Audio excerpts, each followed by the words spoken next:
Hi friends, welcome to follow up. Let's have a look at problem 2863, a maximum length of a semi-decreasing subarrays.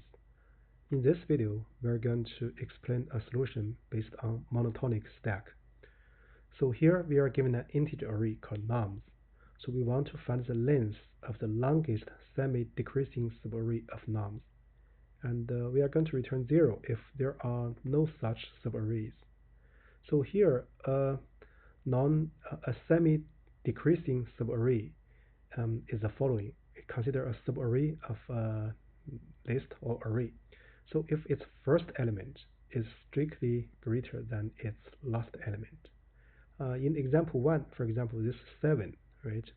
So if you look at any of the endings like 6, 5, 4, 3, 2, 1, and 6, so these numbers are strictly less than 7.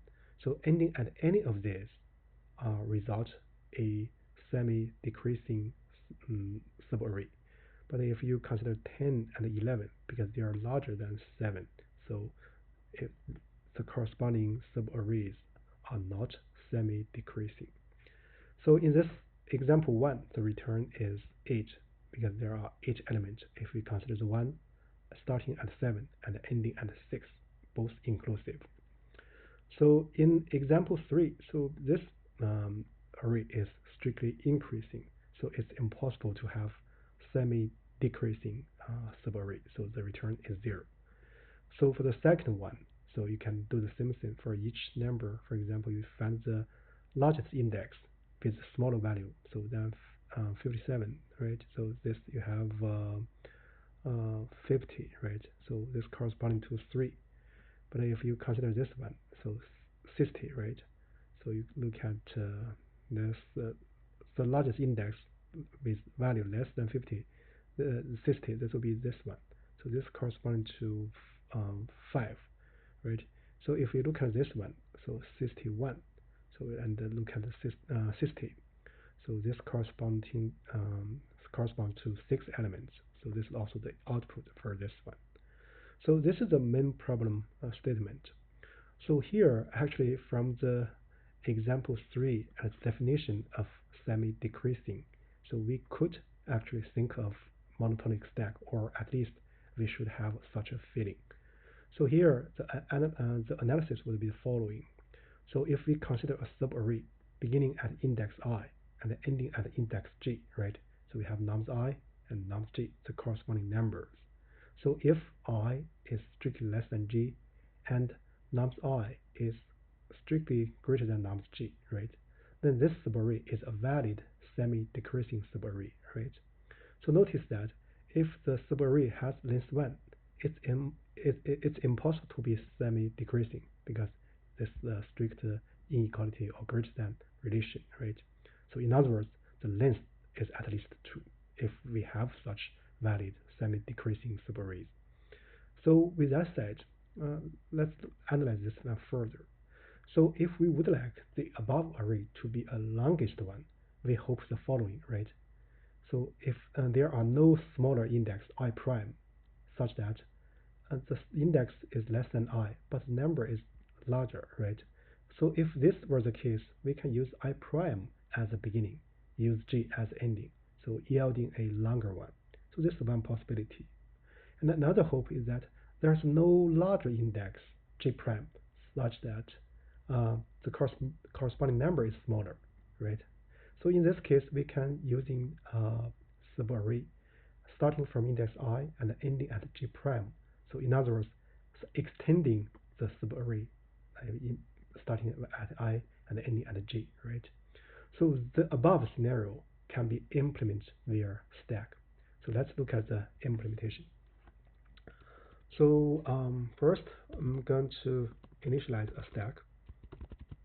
So it's empty. I'm going to use a list to represent the behavior.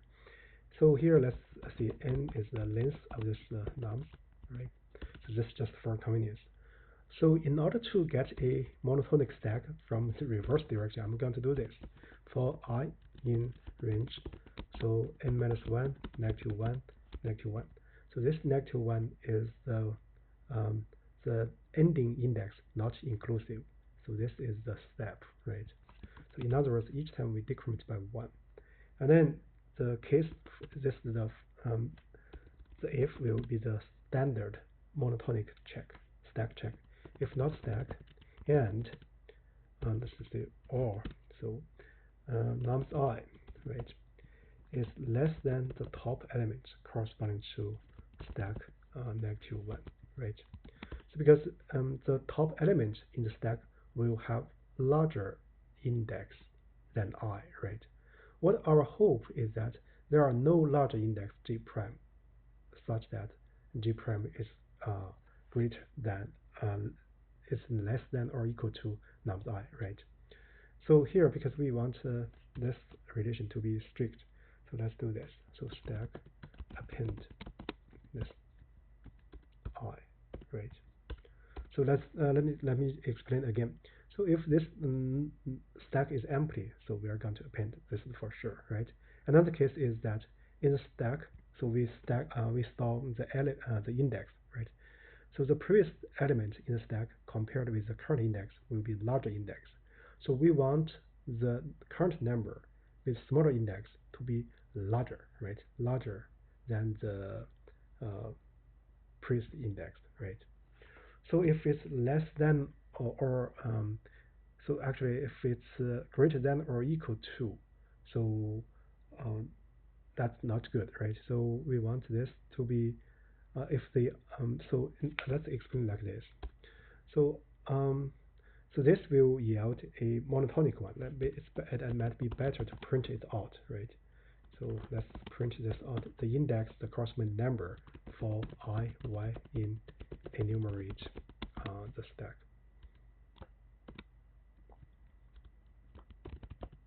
Right. So let me return something dummy, right?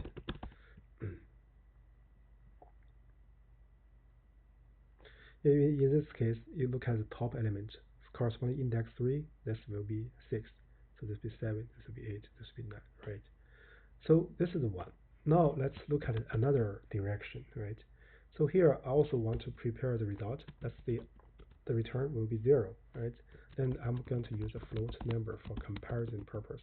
So I'm going to use negative infinity. And then I'm going to iterate over from the beginning to the end. So basically for I in range M, right? So what we want to do, we want to do another direction. If stack and stack -1 is less than or equal to I, right? So in this case, we're going to do pop, right? So in this case, what we get, so after we exit this while loop, either stack is empty or stack -1 should be larger than this I, right?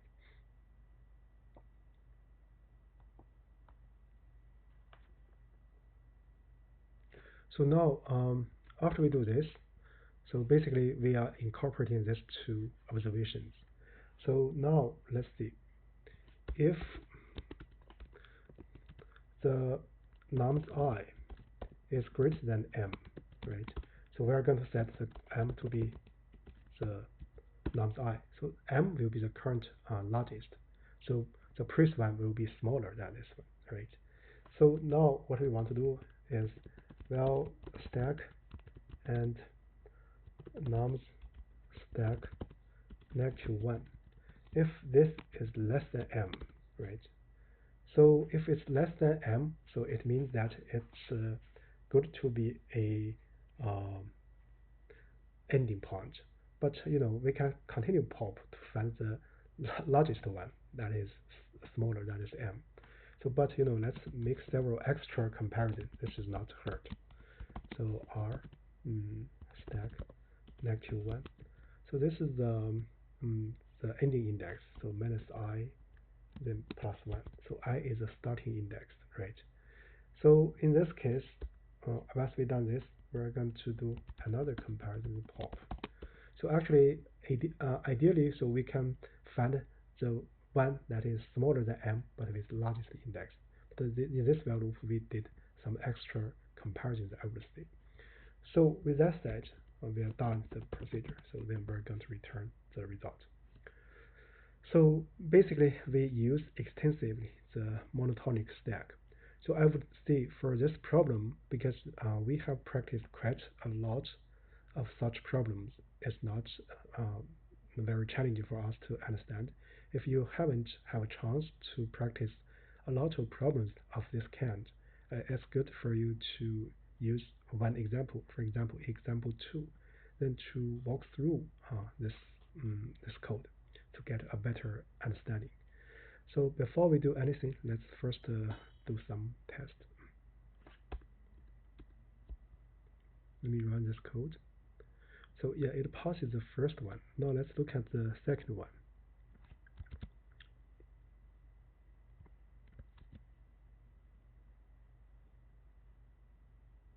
Yeah, it passes the second one. Now let's look at the generic case. Yeah, it passes the generic case. So here I would see actually I have some confusion when I explained it for the less or less than or equal to. So here, so you need to better check that, right? So notice that here I used a strict less, and here I used less than or equal to. So actually I have a playlist in YouTube, so which contains a number of such problems. If you have time, it might be good to check out, and hopefully that playlist give you some more hints, right? With that said, that's about it for this video. Thank you.